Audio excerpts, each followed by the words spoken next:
Can artificial intelligence give you more capacity? Let's find out with today's special guest, Adriana Torres.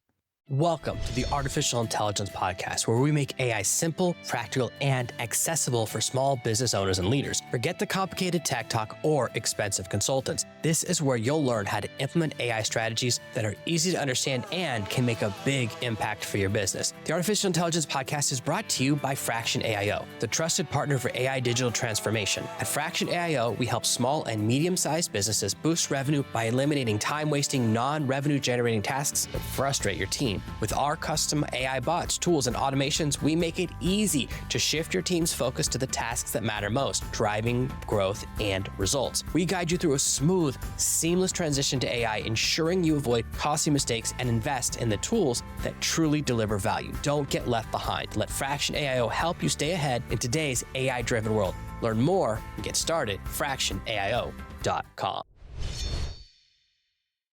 Adriana, I'm so glad you're here because capacity is this really interesting term that for some reason, a lot of companies think that they need to get capacity externally, but capacity is an internal word most times used. A battery's capacity is how much capacity is inside the battery. Never think this battery needs more capacity. Let's do something from the outside. Let's drill into it or make it bigger. So let's start from there. What's a definition or what does it really mean when we think about capacity in our careers or capacity at work or capacity in our companies?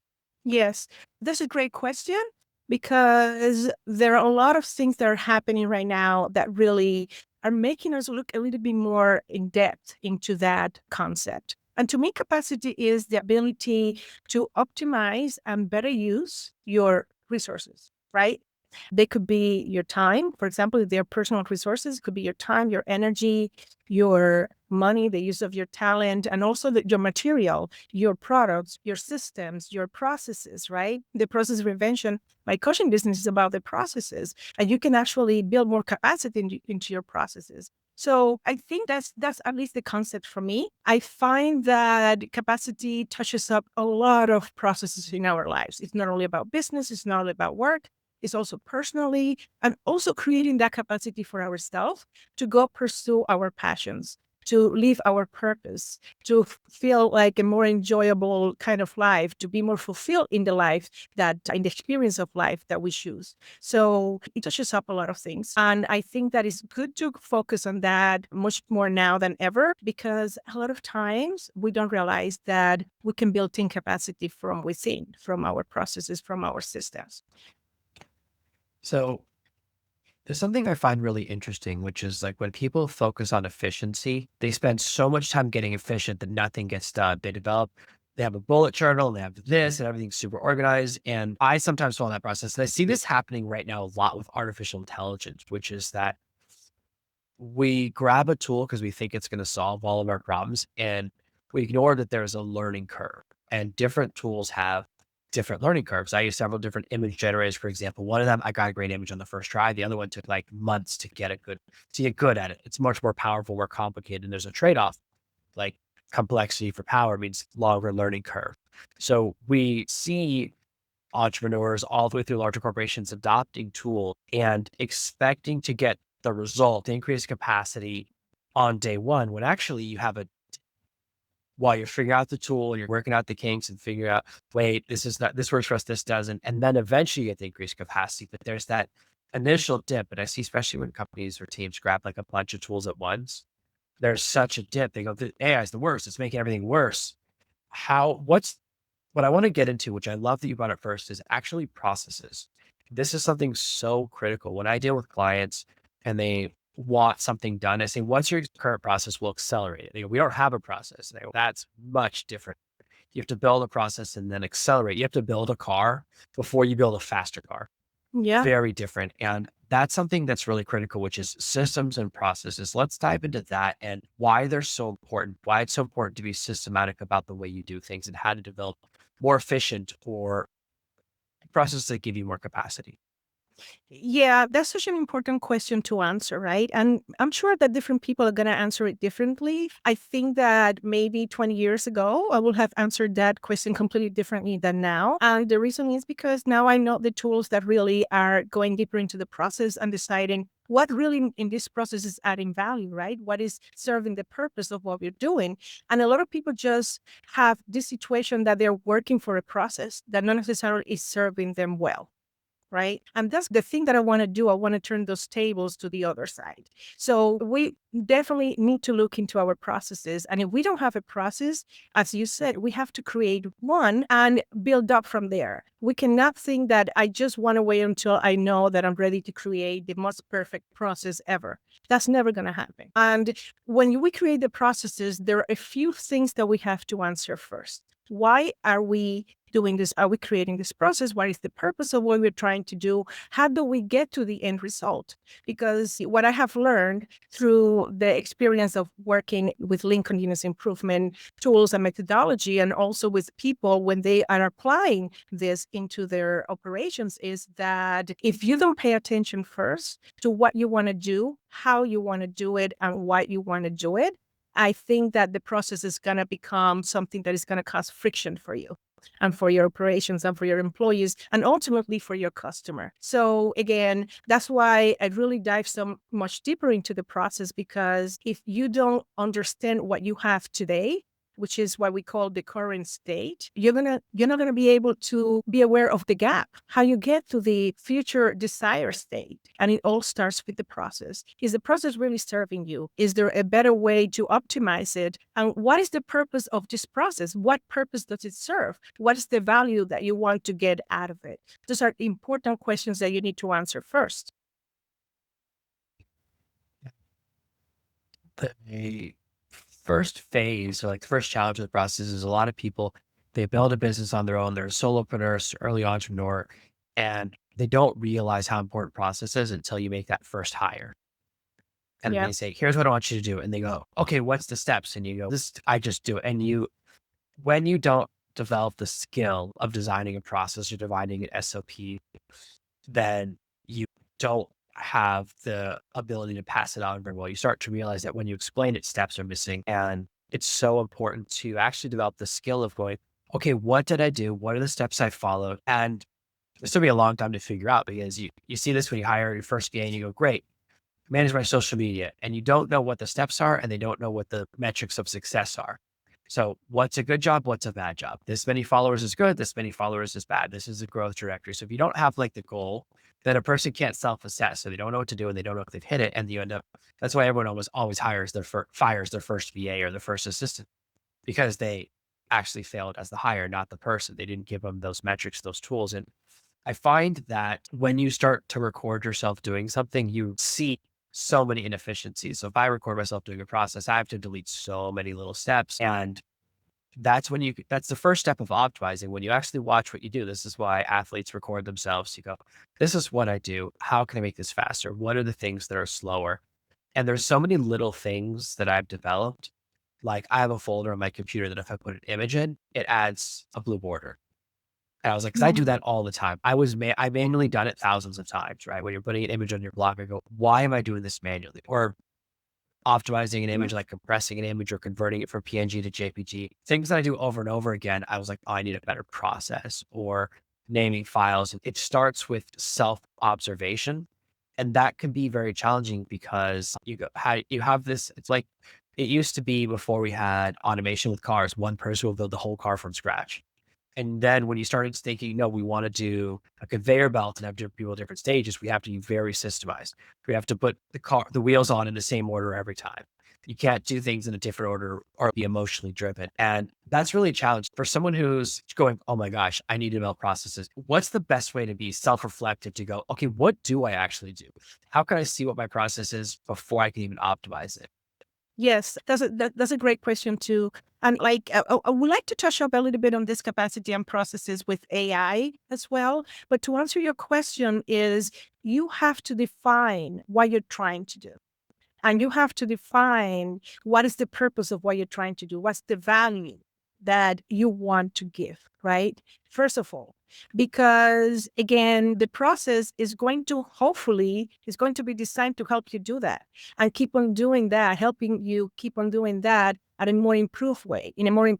You realize, you notice that I have done this 1,000 of times manually. Why do I have to do it like this? I create a template and I automate this and these different things. Like I produce all my own videos. I have a, a video app. And what I realize is for these particular things that I'm doing and repetitive, I just create a template. I can add some little elements, but let's make it granular. Let's make it modular. And when you start thinking in a modular way, I think that helps you also to create processes in a way that is easier, right?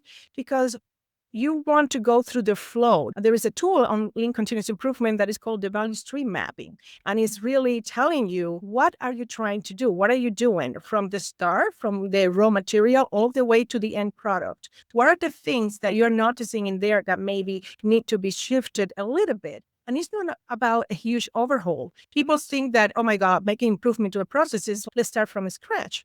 Not so much. You can start from scratch if you never did it. But once you do it, there is certain methodology, there is certain standard way that you do it that can be built into it. And by the way, those ways can also be improved. So it's a beautiful thing that with little things that you're doing along the way, you're detecting, as you said, the areas where there's slowness, the areas where you can go faster, the areas where you can do little tweaks. And I think that if you are trying to look at specialized people, sometimes that is a drawback because that's a single point of failure. You want to be able to train people in different things. You want to be able to get certain level of a specialty, but at the same time, within those processes, people should be pretty familiar, cross-training through the processes. There is so much nuance to a process if you really look into it. But the stuff that you get on the other side is so much more benefit to do all that work beforehand. One of the things that I've learned over my career is that I have to separate certain types of tasks. So, like research, planning, and creativity, I have to do them in separate batches. One of the most common mistakes I see people make early on in a process is going, I do my research, then I plan the project, then I do the project all in one go. For example, now when I'm planning doing blog posts or my LinkedIn articles, I do research and I have 30 to 50 ideas. I do them all at once because I'm in a research mode. A separate time, I'm outlining all the articles or doing the research or creating them with artificial intelligence tools and putting them together. And I do that in a batch where I just create them, but I don't read them. I'm making rough drafts. Then when I do my reading and editing, I do all that in one batch. So I can do 10 or 20 articles at once. And by doing it that way, even though it seems different because I'm doing them in separate batches, I do them when I'm in that particular mindset. And it's way less time than if I did one from start to finish at each one back to back. It will be so much slower doing beginning to end. And I think that's the kind of first opportunity. So when I look at a process, this is something I see a lot of people ask about AI is they think AI could take over an entire process. It's like AI can just speed up one step somewhere where you bottleneck. And it could be a step that is slow or just a step you hate. And so you avoid doing it. Sometimes there's something you just don't like to do. So you always skip that step or that's where the problem is. And that's where those opportunities lie. But it does come exactly from figuring out, I love that you brought up value, which is what do I want to achieve here? Because I get a lot of tasks where if the person doesn't know the goal or they can't really articulate the goal, I go, this is not going to be good. I Right. always get my clients and projects to write down exactly the result they want. They say, give me an example of a perfect result. So if you want an AI to write a script for a movie, give me a script that you've written that's perfect. So I can compare A and B.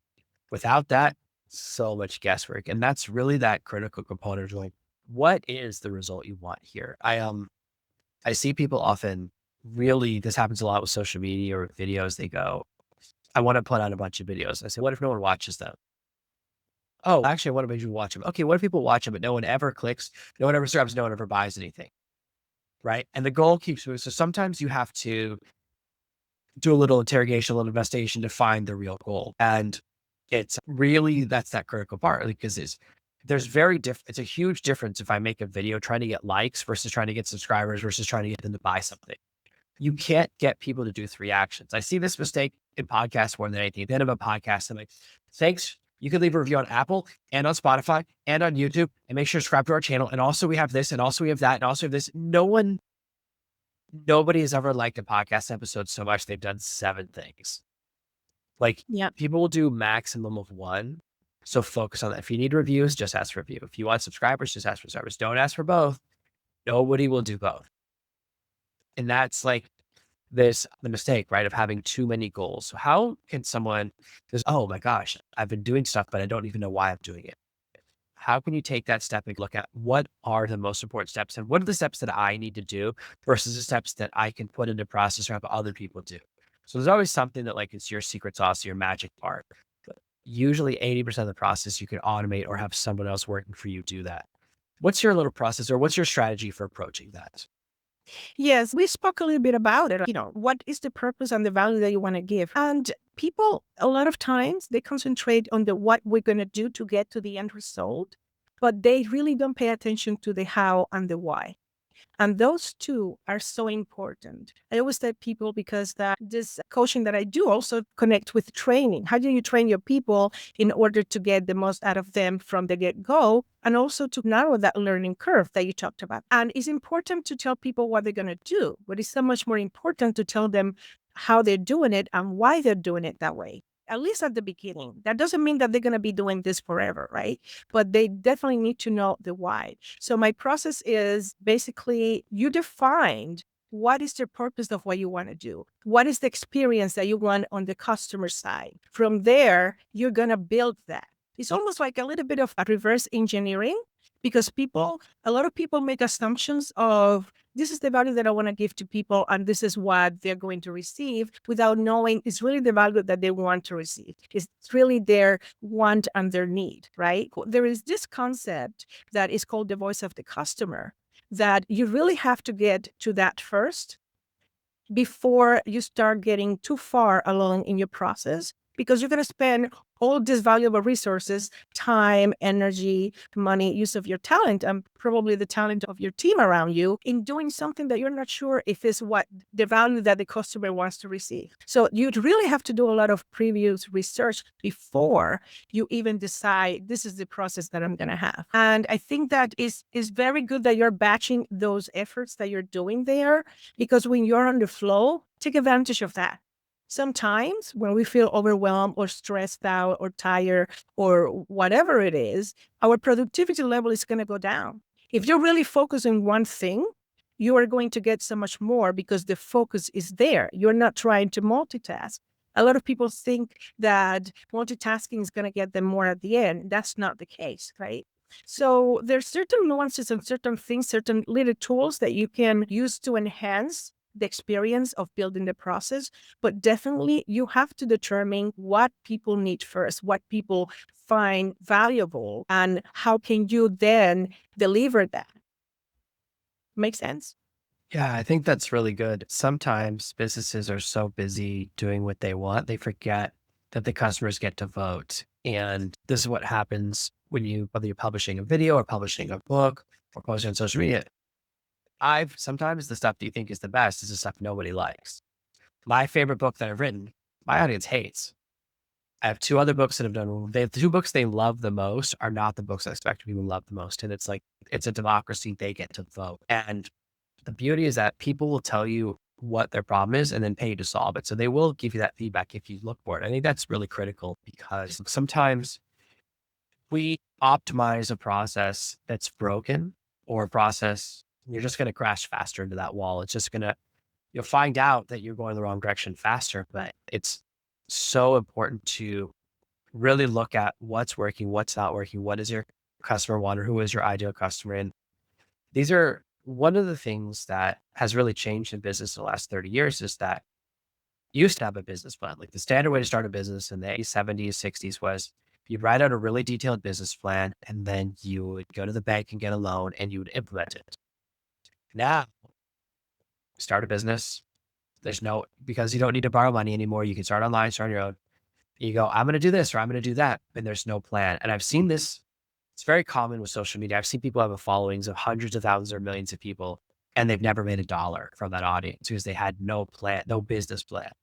They just go, this is my plan. Once I get the audience, I'll figure out how to make money. And I was like, I'd rather build an audience that's strategic first. So I think that's really important. And I'd love to talk about some of the ways, now that we've talked about processes and what to look at in systems, that you found that AI can help people to design their processes and then accelerate the process? Like, how do you approach that?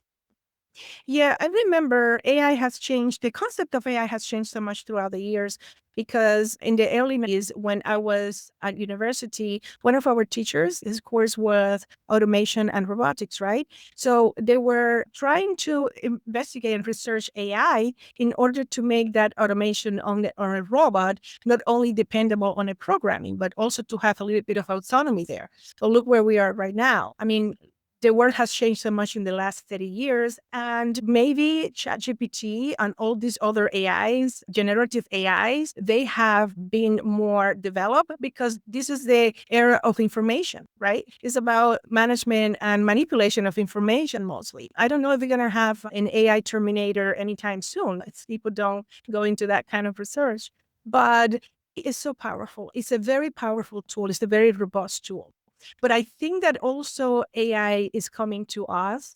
And there is a lot of, I would say, conflict and a lot of debate about what AI can do or not, right? Because a lot of times we don't know what it is. We don't have a lot of awareness of the possibilities there or the potential. And another tool, if used in a very good way, is very beneficial. But also, it can be used not only for the good of the humanity, it can be used for nefarious and egocentric purposes, right? So we have to really determine what kind of integrity we're going to have, what kind of relationship we're going to have with AI. And AI, besides the fact that it's going to save us a lot of time, a lot of energy, it's going to save us all those valuable resources, there are different things that it can do as well. It can determine or help us determine what is the process that we're gonna implement, maybe feeding it the value that we see in the customer. We do that research first and we feed that and we can get that result, or at least a starting point. I don't think that we should be 100% dependable on AI on everything, because even processes that are automated, they definitely need to have some checkup points. It's not just like a plug and play and forget it. It's plug up and always verify that it's doing ultimately what you want, because people glitch, technology glitches, and AI is going to glitch too, right? And that's one aspect of this. From the business standpoint, for example, people can use it for developing their brand, developing a marketing research, developing the customer experience. So this is something that can help them integrate into the tools they already have, and it makes things faster, it makes things smarter. However, as you say, Jonathan, garbage in, garbage out, you really have to be very clear on what is the value and the purpose that you want. And you have to be always checking, is this information that AI is feeding me something that serves the purpose, something that serves the vision and the mission? You have to have those things that you reference points that you are going to have to be comparing what anything gives you to what you want to get, right? So AI is not different than any other tools that you can do that with. AI can also be applicable to solving a lot of real life problems. Like, for example, in the medical industry, you can actually do a diagnosis of cancer or some other chronic disease faster. So you can save lives. You can have people adapt certain treatments faster because the process itself is shortened. There's so many applications to AI. But I want to touch up a little bit on what you say about we use AI a lot to be efficient. But efficient for what? What is the purpose of that efficiency? Because one thing that I have become aware is we can be efficient, very efficient at being inefficient, if that makes sense.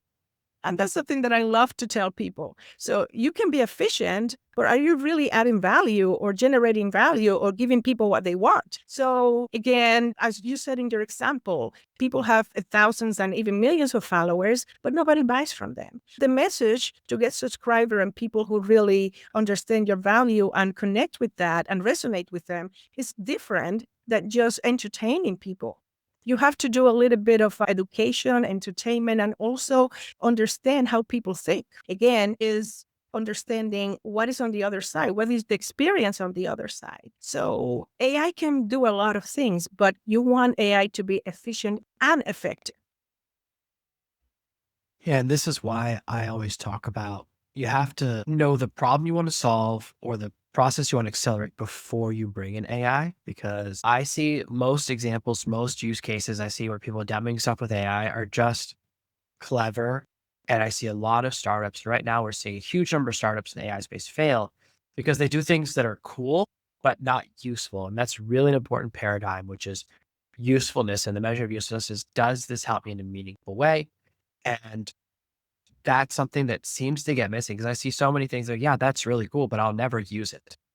But Mm. there's no scenario where I can figure out where AI music generation will help me in any way. It's cool and it makes a lot of sense for people in the music industry or artists. There's so many people that it is useful for, but that's why I haven't subscribed to one of those tools. So it's like using that little bit of a paradigm. I think this is a really powerful place for people to think about, which is that before we do AI, we want to plan. And I love how you've shared everything with us today, Adriana. It's been really amazing.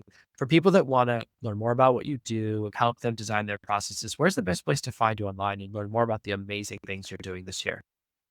I can be connected online. I'm actually building my website, but it's not ready yet. But I can be connected online at the lingidea@gmail.com. I think I sent you a link to a 30-minute free consultation or conversation to see how I can help you to really leverage your processes in ways that with AI and with many other tools, you can get to a higher and higher levels of what you do and more joyful experience, definitely. I just wanted to tell you about and our audience about the workshop that is coming that is about capacity, and I'm very excited about it. So if you go and check what I do and what I publish on LinkedIn, the process inventor Adriana Torres, or I am on Facebook and Instagram. That stuff is gonna come out very soon, hopefully by the midst of May. I hope that it adds value to you because that's the focus that of what I do, to add value to people and for them to come out with something that they can start applying and doing right from there. So thank you so much for your invitation, Jonathan. This has been a wonderful conversation.